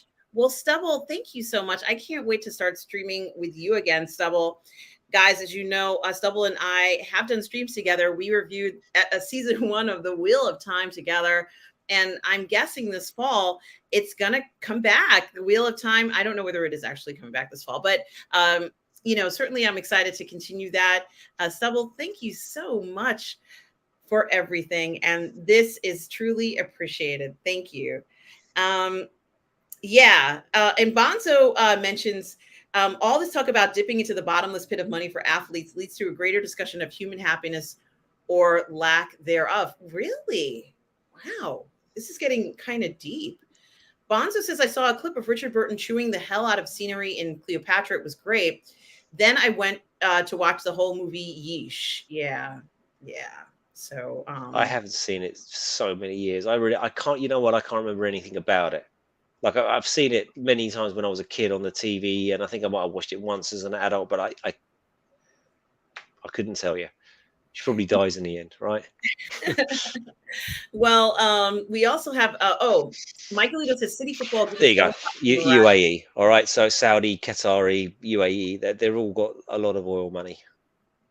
And Scuttlebutt has it that the Saudi Pro League is attempting to compete with the English Premier League. Yes, which is the preeminent soccer league money rise. Yeah, it is very interesting that they are making an attempt to do that. Who knows? Maybe they will. Yeah. So now Napoleon is coming up. And guys, as you know, I reviewed Napoleon with Darth Plato right here on Positive Fandom. We will be reviewing Napoleon soon when it comes out. Nathan says he's more interested in Napoleon with Joaquin Phoenix. The trailer is amazing. Cleopatra needs an Oscar caliber actress, not Gal Gadot. Oh, that's interesting, Nathan. What do you think, Russ? Do you think it requires someone who's won an Oscar? No, I don't. I'm shocked with Napoleon though. Like they need to. surely they'll have to de-age him if they're doing his whole life story. You know, like when he's a teenager and he's running around and he looks like he's 58. I mean, they've got to fix that. For me, with like, you've got all this money, guys. Like, come on, come the f on, come on. As for Gal Gadot, well, I don't know. I think she's a fine as an actress. You know, and it remains to be seen who they get to direct that. It was supposed to be Patty Jenkins, wasn't it? So I don't know if that's still going on, but certainly Patty Jenkins can get a tune out of Gal Gadot, and she's, you know, did it in the first Wonder Woman. So we'll see. We shall see. I wonder who would co-star with her, who would be, you know, Anthony in that one. So that's something I'm really curious about. I hope it didn't jump me around. Am I at the end? I can never. No, don't think you're at the end. Let's see. Oh yes. So Bonzo says, I saw POGB. What is that? Paul Pogba is a football player. Okay. In SoCal years ago, a bunch of people were around him. I had no idea who he was. Later, I saw a kid with a Pogba jersey. I had to Google it, and I was like, oh, that's the guy from the Buds. Yeah, he used to play for Manchester United in England. Hey, Blue Sunrise, how are you? Hello. Well, Blue Sunrise, certainly nice to see you here. I hope you're having a good day, and let us know how you're doing, what you're into, what's on your mind for sure. It would be great. Yeah, Michaelito agrees. MCU has enough trilogies that re-releasing would work well. Why aren't they doing that? It's so strange that we're not seeing stuff like that. Well, according to this thing I was listening to with Chris Gore, this writer he had on, he said that he thinks SAG will come to an agreement sooner than the writers will. He suspects the writer strike's going to go on for 6 months. It's already been going on for, it's 100 days now, isn't it? So he reckons another 6 months. So we'll see. Goodness gracious. Michaelito talks about how last August he went to the theater, saw E.T. in Jars 3D. There you go. Yeah, I saw a bunch of films, like, you know, let's say previously released films last year. And of course, as I mentioned, my highlight, of course, was Wrath of Khan. And I just love that film so much. And I was happy it was in the theater. It was a wonderful experience. So, oh my gosh. Gary says that UK beans were a staple of top. Right. And I just didn't, Mag. I didn't get it, Gal. I just didn't get it. I just, even when I was like, you know, young and, you know, it wouldn't take much to get you excited. Like, I just thought it was disgusting. I just really did. However, I used to work in a graphic design studio in Soho, and we were quite friendly with the writers and models of Club magazine, because Paul Raymond's office was just around the corner from where I worked. So we'd all go to the, I can't remember the name of the pub now, but it was on Brewer Street, the Duke of Argyll, where I met my first long-term girlfriend as well. In there, so that was some good times. That was the 90s. And Irene says, I fancy dicks. So do I. Dicks are my new nickname, Eileen. You call me Dicks now. Is that what it is, or are we referring to something else? I don't know. I'm gonna. You can take what you will, guys. Irene and I love dicks, and so should you. And of course, she says any particular one. Yeah, that is to be determined. Mikey Lito and Rod Thunderheart is here. Oh, hey, Rod. How are you? Hope you were well. Okay. So Stavros says field hockey is more American. Yes, the answer is late video stuttering. Yeah. That is very interesting. All right. We also have Lance from the Outcast Creative. How are you, Lance? Says great to have you earlier on. It was great being there. Lance had a stream earlier this morning, and when I got home from the boardwalk, I saw him streaming. I said, "Hey, what's going on?" And we continued his Lone Wolf and Cub game, and it was great. It was a lot of fun. Lance certainly enjoyed having that game there. Stubble says it seems like most sequels get stuck in the trope swamp. The first movie of a franchise is often a solid movie. The sequels focus on what stood out in the first film and becomes more and more meme-like. Yeah, because you got to go bigger and you got to go better. I mean, it's always, the second one's always quite good, isn't it? Everybody says it's the third one that's always a bit pants, but yeah, it's a valid point. All right. Bonzo Kilborn says culture matters. NFL is far more exciting than soccer. Soccer looks like people just standing around. Oh goodness, everybody has their favorites, Bonzo. Everybody has their favorites.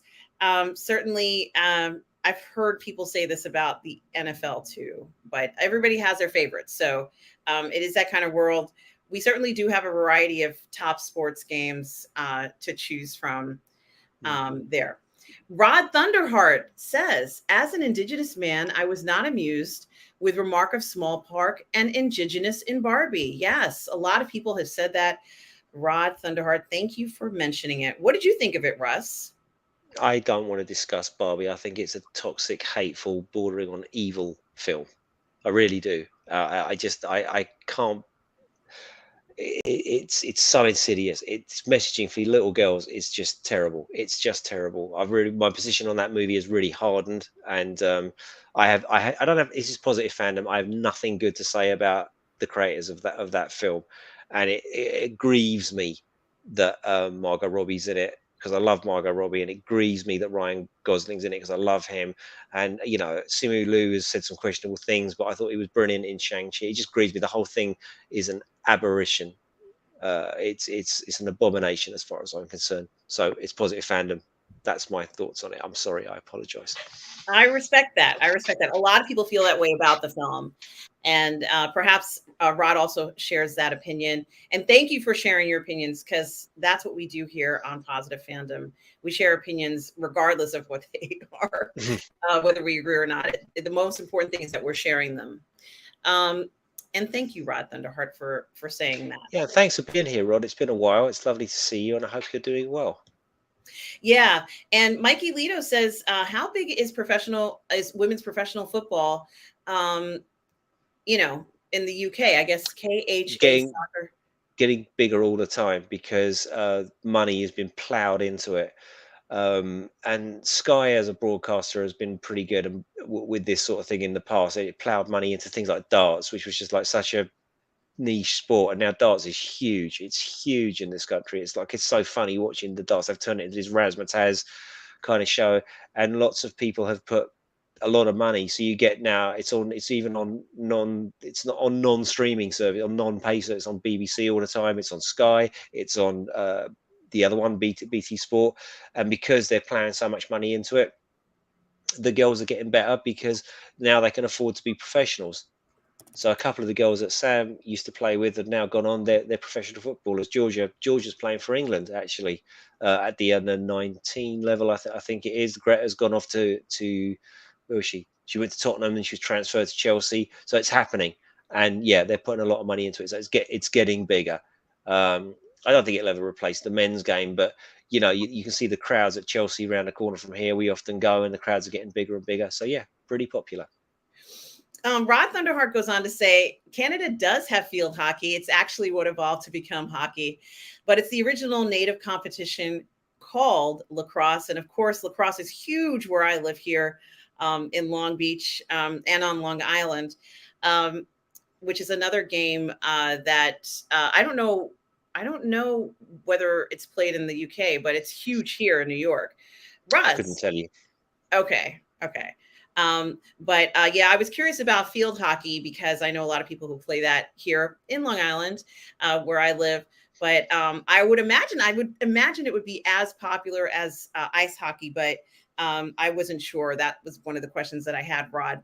And Well, thank you for field mentioning. hockey, England are pretty good at, especially the girls. They won Olympic gold, I think twice, doing field hockey. So yeah, we're pretty good at that one. Yeah.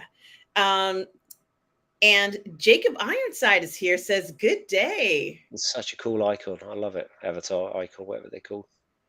Yes, absolutely. Jacob Ironside, good to see you today. Hope you are well. Bonzo has just watched Netflix's Iron Heart of Stone with Gal at the lead. Beauty, yes, her acting though is not good, says Bonzo. I haven't seen it. I'll go check it out. Actually, I think we're due to we're having a not a watch party, but MJ and her boyfriend are here, and it's a toss up between the Watchmen and Zack Snyder's Justice League tonight. Interesting. That will be a great show. I know you guys are going to have a good time with that. Um, Interesting. Irene says that her first job was in the summer of 2004. She was down in Florida doing security for a soccer tournament. Interesting, Irene. I love this. And I had to kick out the angry soccer moms. Oh shit, yeah. Like some of those people get really aggro. Wimbledon parents, God, they're the worst. They were the worst people I've ever. Fucking hell. Oh God, I'm just reliving it. Just reliving those people. They were awful, awful, awful people. And it's like these are 15-year-old girls playing. It's not the World Cup final, but they thought everything was the World Cup final. I've seen a lot of fights from parents for whatever reason. I'm not saying whether they were right or wrong, but I have seen a lot of fights. 1 minute the game is being played, the kids are playing, and the next minute you might see one person pushing another person. And then there's a fight when it comes to these games. But it is what it is. And Darth Plato is here, Russ. Hello, Darth Plato. Good to see you, Darth Plato. Hope you are well. And oh yes, this is a huge sentiment in the United States, actually, Darth Plato, is the feeling that college football is better than the National Football League. And so there are a lot of people who feel that the games in college football have more passion than the ones in the professional league. What do you think about that, Russ? I mean, when it comes to, let's say, soccer in the UK, do people feel that maybe the college, I don't even know how it works. We don't have that. I mean, yes, we do have that. We do have youth teams, but that's just nobody's interested in that in the same way that, the college games are it's on TV, but no one's going to watch it. So no, it's not an equivalent thing. Yeah, the college games really do draw a huge crowd, and it's for people for their entire life. So a lot of people commit to it, and they'll watch every Saturday the college games that are happening. I can't remember if it's always Saturday or whatever, but the point is, it's a big deal, Russ. People will pay a lot of money for those tickets to go to their alma maters even. So that is very interesting to note. And Mark Spector's avatar is here, who says, I'm going to see Barbie 100 times. Hey, Mark Spector, how are you doing today? Hope you are well. Good to see you. Okay. Now, Rod Thunderheart says, lacrosse, by the way, not hockey, is Canada's national sport. Now, that I didn't know. Rod Thunderheart, and I'm so glad that you told us that. Thank you. All right, so let's see what else is going on. Rod also says native lacrosse games hundreds of years ago could go on for days or even a week or two. Now, I didn't know that they could go on that long. I don't know the rules of lacrosse, but I didn't know it was something that could go on for a long time. I know that cricket games can go on for a long time, right, Russ? Yeah, 5 days. Okay, that's a decent amount of time. And you get a chance to kind of enjoy it. Not every cricket match. They have that's Test cricket, and then you have one-day internationals. You have 2020. You've got the 100, which is a new thing. Sometimes you have 4-day matches which are not international, but the Test match, the 5-day Test, is the purest form of cricket. And Nathan says, I agree with Russ on some points about Barbie, but I can also say I am Knuff. And Darth Plato says, I went to a fight and a soccer game broke out. Yeah, if it was in England, you're probably right. Oh my goodness, I love it. And Mikey Lito says, college football is certainly interesting off the field. It is. There are these huge kind of like events that take place around these college football events. So, I think it's very interesting because what happens is there'll be a whole bunch of tailgating stuff. Everybody who's alumni will come as well. So it's not just sort of, young people. In fact, it's mainly, I would almost go so far as to say a lot of these college football games, it might be mainly alumni who are attending them.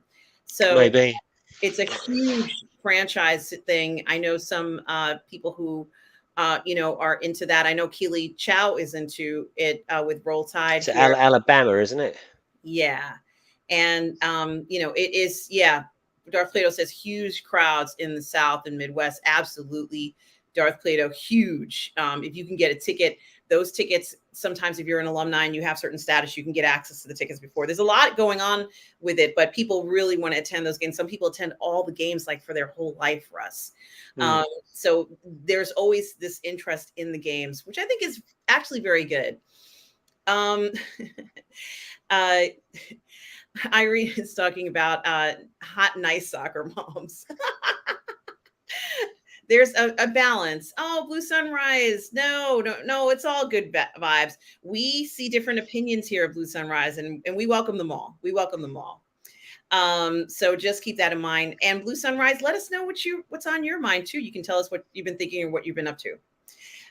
And Michaelito also talks about how much money there is in college football. It's huge. Now go Vols. Oh, so you like the that's the Volunteers. What group is that? I can't remember what group that is. What college that is, the Volunteers, but that might be Tennessee. So certainly that's a big team. So let me know. It is Tennessee. Oh, it is Tennessee. Irene just said, yeah. The Tennessee Vols, and not just their college team in football, but also in ladies basketball. They're a huge group. Stavros says, I love movies more than my LA teams. Oh, interesting. Okay, that's okay. That's yeah. It's that often quoted thing, isn't it? It's kind of like, sports ball fans will sort of mock cosplayers, for being really into nerd stuff and dressing up as Darth Vader, whilst unironically sitting there in a New England Patriots t-shirt and baseball cap, calling the other lot idiots. It's like, yeah, come on, guys. So yeah, be into your films. They're just as valid as sports, perhaps more so. Yeah, and Rob Thunderheart is telling us more. He says, I've dropped 10 pounds so far, getting in shape to step back into the wrestling ring. Oh, shit. Wow, I'm going to viral debuting my the Thunder movie. Is it movie? The Thunder Bomb, split leg power bomb, and going to use exposure for see-through love. Rod Thunderheart, you are amazing. Keep us informed and come back and let us know what's going on with you, because that is incredibly interesting. That's awesome, Rob. Yes. Hey, Jacob, you take care of yourself. You enjoy the rest of the weekend too. So glad that you stopped by. Darth Vader says, consider when Cal or Stanford goes into spring scrimmage, you might get 100 people or so to show and watch. When Alabama does scrimmage, over 100,000 people show up. Now, I had no idea that was the case, Darth Plato. Something to think about. And Mike Alito says, because the teams may not be that great. We're talking about college football. College football makes big money, but it doesn't help the players that risk their lives and limb to make that happen. And yeah, I agree. I kind of wish they would get, honestly, sports packages, because they're publishing their jerseys and names. And it's kind of been a controversy as to whether or not they should be allowed to do professional, like NCAA versus NFL or NCAA versus NBA situations. Blue Samurai says, it's all good. I'm just having fun. Well, we are so glad that you are having fun. And Bonzo says, Russ, you've changed my mind on cosplayers. I will no longer mock them. Oh, shit. Look, Bonzo, I'm not even making this up. I went to Butlins a couple of times when my daughter was little with my wife. My friend Jamie was saying, look, man, you're going to see people unironically, like families, unironically walking around in full kit. And I thought Jamie was making it up. I swear to God, there were people going around that holiday camp in full Chelsea kit. Like the whole family, the mum, the dad, the two kids, with the shin pads and everything. Like they were just walking around dressed up as Chelsea players. And it wasn't the only one. It was a Chelsea fan. I remember the Chelsea families. There was Arsenal. There was all sorts. And I can't believe it. So, but these are the sort of people who go, yeah, look at that fucking idiot. What do you think he is? Darth Vader. Who the fuck do you think you are? John Terry. Look at you. You're about fucking 22 stone. You know what I mean? Like the Chelsea top's like sticking out here with his belly button out the bottom of it and all that. But yeah, so those in glass houses should not cast stones, Bonzo Kilborn. That's all I'm going to say. Yeah. And thank you, Bonzo. Bonzo says college players can get paid now It's called Name, Image, and Likeness. Okay, fair enough. And Mikey Lito says, I wear my jerseys to games. Got to represent. And Mikey, I wonder if you're talking about professional. Are you talking about professional NFL games? I could see you at a game, Mikey, cheering on. Now, Russ, it is true that this has been a very interesting but somewhat quiet season for movies. We're not getting maybe as many movies as we usually would, Mm. but we are seeing that historical films seem to be doing well. Thank you so much.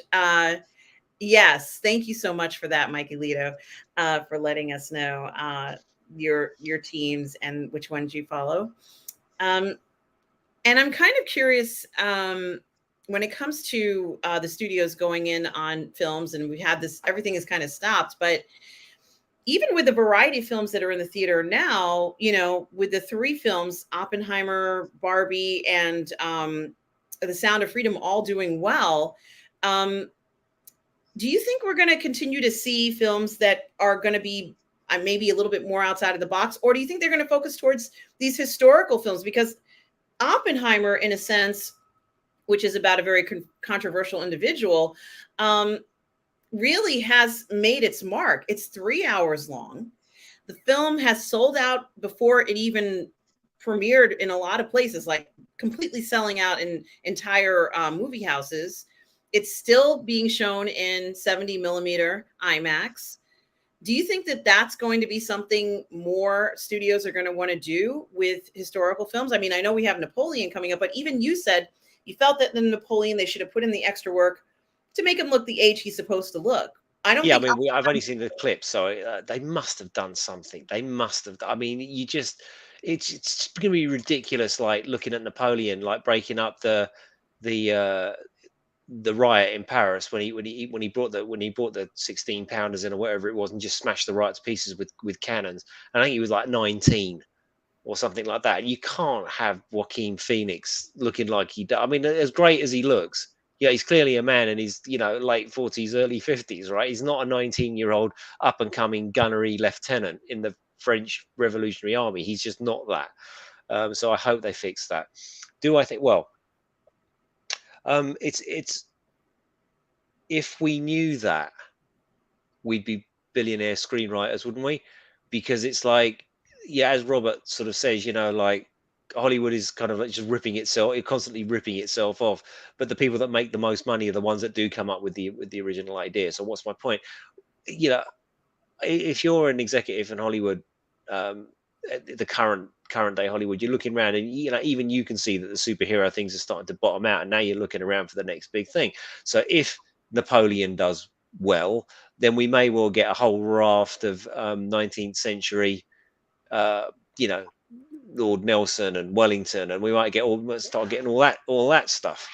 But like I said, I wonder. Um, I wonder if this is like this bottoming out of superherodom is the same as Cleopatra, like I said earlier on, and we'll start to see more indie stuff coming along, especially if WGA and SAG are sort of like more and more forgiving with the indie films and letting those get made whilst holding a lighter to the collective testicles of the studios. Maybe that'll go on, and maybe we'll see sort of lower budget films getting an audience and maybe doing well. That would be maybe we'll get some new movie stars out of it. Maybe we'll get some new brilliant writers out of it. Maybe we'll get some new brilliant stuff that isn't held to ransom by people in studios that are having to support their investors who have a certain worldview that they want represented in the money that they're investing. So like Sound of Freedom doesn't have any of that. Everybody loves it. Maybe we'll see more of that. I don't know. Because when Gladiator came out in 2000, then we got Troy and Wrath of the Titans and Clash of the Titans, and there was a whole load of stuff on the TV. There was the Jason and the Argonauts thing, and there was the Vercingetorix thing with Christopher Lambert, and of course then there was 300 with Zack Snyder and 300 Rise of an Empire. So they did have like a sort of 10-year mini renaissance, didn't they, of sword and sandal movies, Troy and all that stuff, So yeah, maybe the historical would make a comeback. Well, Tom Jr. Jackson says the movie theater in Mystic, Connecticut that I go to is going to show Oppenheimer, but with open captions. So if you couldn't hear much, this is the way to see it. That is interesting, Tom Jr. Jackson. Thank you for letting us know that. Rod Thunderheart says the Thunder Bomb is my version of the Power Bomb combined with a full spike like JCVD. I want it recorded. Nobody can do the splits I can at 52, not even the WWE. That's why it would go viral. Certainly, Rod So Thunderheart. here's the thing, Rod. I have a question as a 52-year-old wrestler. Do you think there should be a league, a combat sports league for veterans? Because, like, if you're a professional boxer and you can get a license, you can be boxing at 60, assuming you could get a license. But if you're boxing at 60 and you're coming up against a guy who's 25, he's probably going to beat the shit out of you, right? But I always thought people in there sort of, you know, so let's say the beginning of the league is like 45. You have to be 45 minimum, 60 maximum to be in. Do you think that would fly? Do you think that would work? Or do you just think we're too old?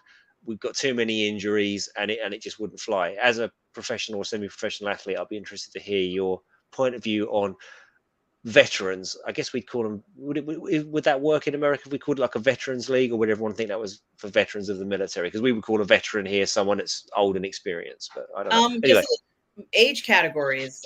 yeah, like just for people that are like a masters league.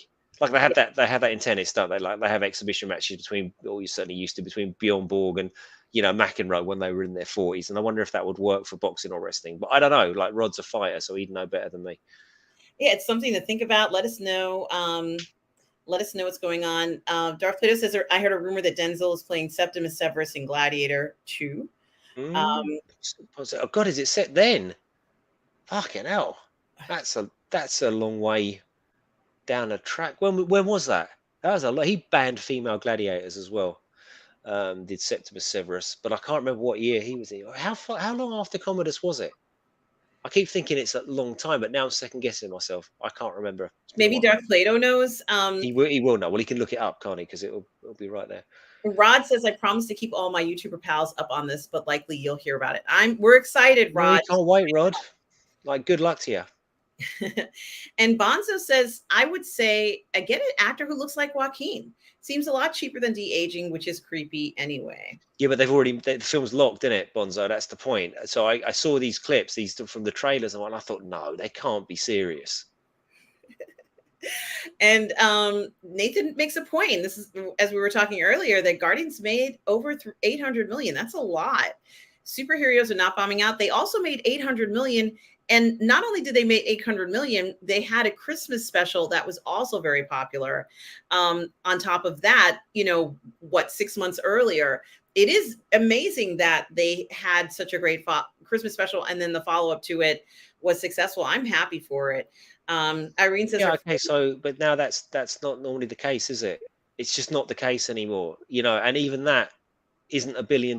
It's not what they normally do. Look at The Flash, look at Black Adam, look at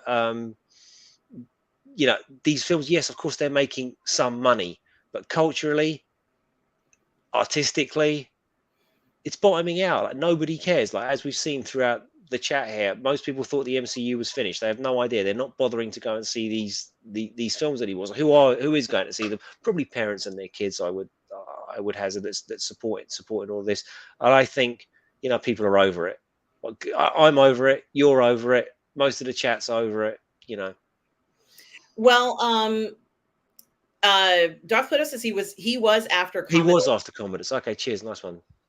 And Darth Plato says it was 193 to 211 AD. Russell says, did you, Irene wants to know if he liked Xena Warrior Princess. I loved Xena Warrior Princess. Russ? Yeah, of course, I liked that. And I liked Hercules, the legendary journeys as well. I thought they were great fun. And yeah, it sort of upset me a little bit. I remember because I was a lot younger then. How you think about things, excuse me, when you get older.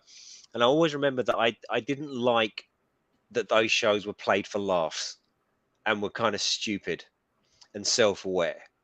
I always would have preferred it if it had been much more serious, like a Game of Thrones thing, as also. But they weren't, and they were great for what they were. Yeah, I really liked Xena. I really did. It was on like network TV. Yeah, it was. We didn't have. So, Did we have cable in those days? I can't remember. and it was incredibly successful. So was Hercules. Who was the guy who played in Hercules again? What was his name? Kevin Sorbo.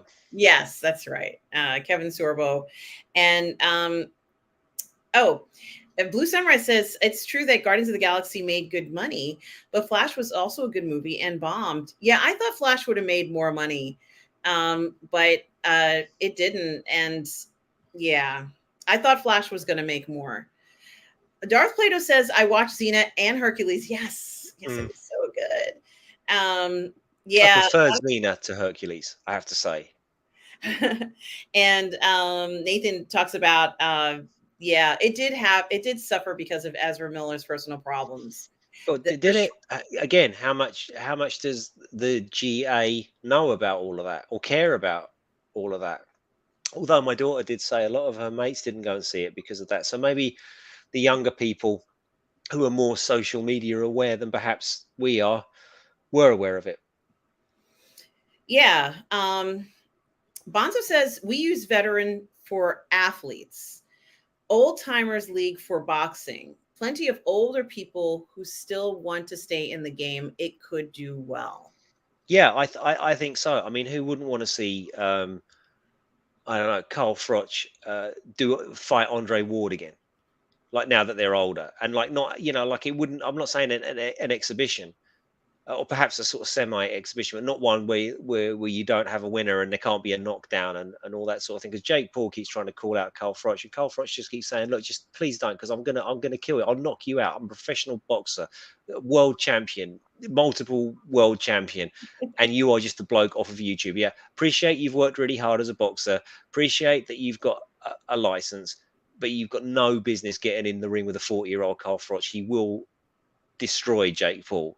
And it would be stupid of Jake Paul to do that. I mean, look, Froch is like, yeah, if he's going to pay me, of course I'll do it. But he says, Froch was saying, look, at my age, I know that I could never do what I did before. That's why I retired. We can't do it as we get older. But for an exhibition against Jake Paul, 100% sign me up. Yeah. And Tom J. Jackson says he's excited for My Big Fat Greek Wedding 3. Yeah, maybe that'll be your sleeper hit there, RM.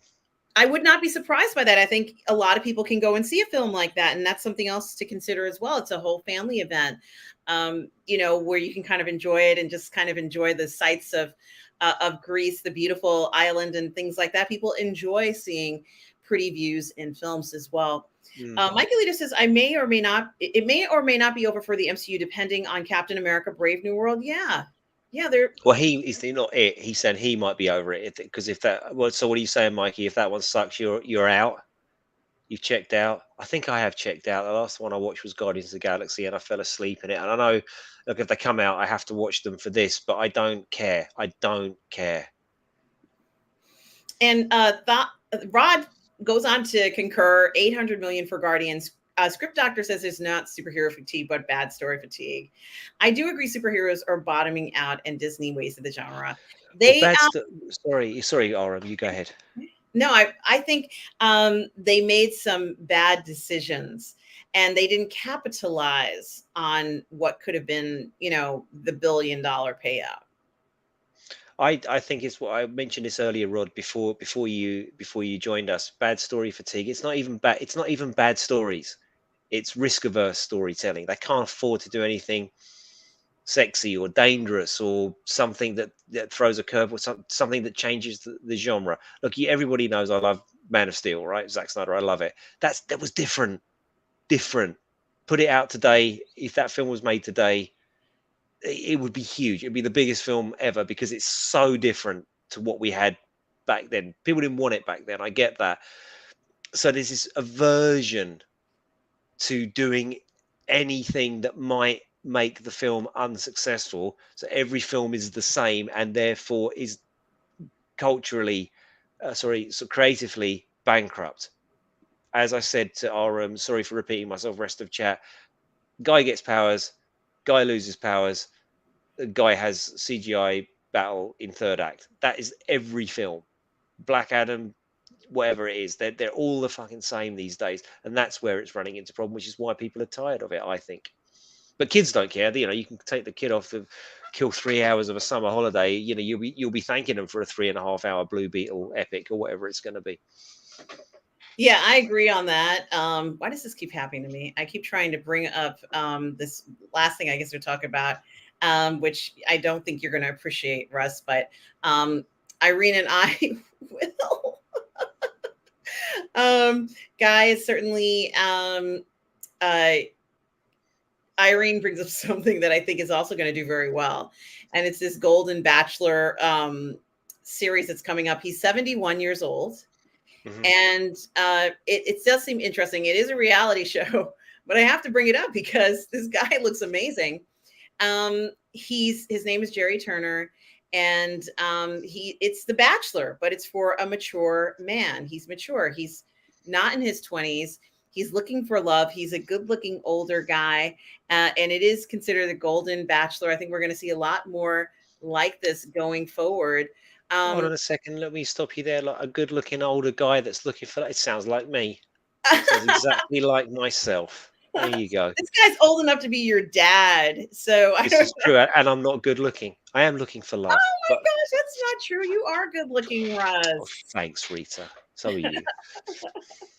And I think it's very interesting, Irene. It certainly has opened my eyes. As I said, Michael Keaton in Protege really surprised me.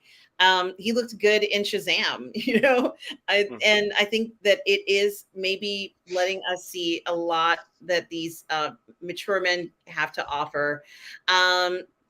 Yeah, Blue Samurai says, I'm looking forward to Blue Beetle. The early reviews are saying it's good, and I bet it will do. Oh, I hope You not. know what? That's what we've been saying the whole time, Blue Sunrise. Like it could be the best film ever, but I still think it ain't going to do well. Sorry, I cut you off again. I'm so sorry. Please. Oh, totally fine. But yeah, Blue Sunrise, let's keep our fingers crossed that Blue Beetle will do well, because I feel like it just has the potential to do something spectacular. So yeah, let's hope it does well, Blue Beetle. Blue Beetle do well. Blue Beetle do well. I'm not gonna lie. I'm a little bit torn on this because I read something that this just keeps coming up again and again and again on my feed, and I don't know why it's suddenly relevant again, but it's that tweet from James Gunn going, "We haven't fired Gal, we haven't fired Ben, and Henry just wasn't right for my version of Superman," and it just makes me so angry every time I see it. I just so there's a part of me that is, oh god, this is gonna. Well, I'm a Zachariah. Like we're all mad cultists, and everybody hates us anyway. There's a part of me that wants him to fail. There, I've said it. I don't agree with what he's doing. I don't agree with it, and I kind of want it to do bad. But on the other hand, I also love superhero movies, and I want them to be good. So I'm a petty, conflicted, nasty old man, and I'm sorry. And Rod Thunderheart says, I think Russ, a Veterans League would have to be monitored closely. Oh shit, I'd kill Jake Paul because he's performance boxer, not even actually a serious athlete, aside from the good workouter guy. Well, look, Okay. he can bang though, can't he? He can really bang. I mean, he's knocked a few people out, but you know, he's not. He's okay. He's like an amateur boxer, and that's brilliant. You put him in against Carl Froch because Carl Froch is in good shape. He's still in good shape, and he's looking in better shape these days as well. And he sort of keeps alluding to the fact that he's training. He's been working on the pads, and he's been doing a bit of sparring. So I wonder if that fight is going to go all Logan Paul or what have you, because I don't think Carl Froch is going to care that Jake Paul's a cruiserweight and he's a middleweight, a super middleweight. He it won't even last a round. And I think that there's a part of Froch that really I don't think he likes the influence. I don't think he likes the whole attitude of the influence of boxing when they're calling out people and the way that it goes on. And I think that there is a part of Carl Froch that wants to go out there and absolutely smash one of these people to pieces and say, this is a fun sport. It's called crossover influencer boxing for a reason. It is not professional boxing, and stop putting yourself out there as professional boxers. You're not, and what you do is great and it makes lots of money and we're all happy for you. But don't put yourself in a ring with a pro, because this is what's going to happen. And I really think, because Froch is a hard bastard. He really is. Like he had a chin. Oh my god. Like you couldn't hurt him. He's one of my favorites. Well, that is very interesting. And of course, Bonzo is responding to the Golden Bachelor, says, bring on the MILFs. And I say, bring on the gilfs. 100%. Bring on the Bring on MILF Bonzo. I'm with you. and the gilfs, which is And the gilfs, yeah. And Blue Sunrise, we're just about to wrap up here. Blue Sunrise says, you can always have too much of a good thing. That is true. It's such a pleasure seeing you today, Blue Sunrise. Yeah, she's talking. Blue Sunrise is talking about superhero movies, right? Yes. Mm-hmm. Yeah, you don't want cheeseburgers every day, mate. That's what it is. It's oversaturation. Someone else was saying up the chats a little bit that Bob Iger, even Bob Iger, has admitted it's oversaturation. And Irene goes on to say, Russell, despite me sometimes forgetting your name, I don't even think I should read this. She says, despite the vast distance, you're an attractive human. Well, I've seen your. Thank you, Irene. I've seen your picture, and you are stunningly beautiful. So, thank you very much for your kind words. But it is not true. But it is true in your case and our room's case. But thank you. Now, this is very interesting. And, Nathan, I was curious about this, and people were saying, speak to Parley about this, because Parley does focus on Latino actors, on Latino stories, and certainly on Latino influence in entertainment. And Nathan says, I think Blue Beetle will do decent. It's a different kind of property and a Hispanic family story. My fingers are crossed. Yeah, Nathan, I want it to do well. I want it to do well and succeed. And let's go ahead and see some incredible cultural stuff in there. Let's see. Yeah, it might be brilliant. It might, like I said, okay, so I'm sort of anti James Gunn because I'm pro Snyder. Everybody knows it. But this does seem to be much more his wheelhouse. Get the fuck away from Superman, Batman, and Wonder Woman. Why don't you? And leave that to people who know what they're doing. But this sort of thing, and especially because he's young and he'll be a little bit Spider-Man-y and he'll be a little bit, and he's hot. And he's hot. He's insanely hot. We've established that. Oh, I'm sorry. Over again. We've established that Zolo is hot. Everybody, Blue Beetle's hot, but it just seems to be more his wheelhouse. That sort of thing. So it might be really good, but I don't know. But somebody pointed out it's projecting, I think, a lot more. It seems to be gathering this support as has been identified on here. So who knows? Well, guys, we're going to wrap up the show. I just want to thank everybody for sharing their comments. And can I just address this with Rod, though? You can. Okay, so Rod Thunderheart says, the Veterans League, I'm not sure will fly. We vets are in the sunset of our lives. Shoot, we could die walking down the street. Well, this is true. So take life slow. I don't think it could fly. But then you saw Tyson having a fight with Roy Jones Jr. and Tyson looked fucking awesome. And then he told everyone that he was in tripping when he went into the ring, like he dropped acid before he got in, or he was stoned or something. So yeah, but thank you so much for taking time out with your experience to answer that question, Rod Thunderheart. I really appreciate it. Yes, and everybody, thank you for being here today. I want to thank Tom Jr. Jackson, my moderator, collaborator, and good friend. We are all goof people. Guys, check out Tom Jr. Jackson's YouTube channel. Please do like and subscribe to Positive Fandom. And guys, check out Russ. You can check him out here on Positive Fandom, or you can contact him, the link that Tom put in earlier on. You certainly can go ahead and check him out there and his fantastic books, the Gladiatrix series. I love you too, Irene. Love you, Irene. Kitties, my dear. I want to thank Irene for the super chat earlier so much. Thank you. I really appreciate it, as well as Stubble McShave for the super chat as well. Thank you both. And guys, remember, no matter where you are in the galaxy, always remember to please be kind. Take care. Thanks so much, guys. Thank you for everything. Great chats today. Really appreciate it. Love you all. Take care.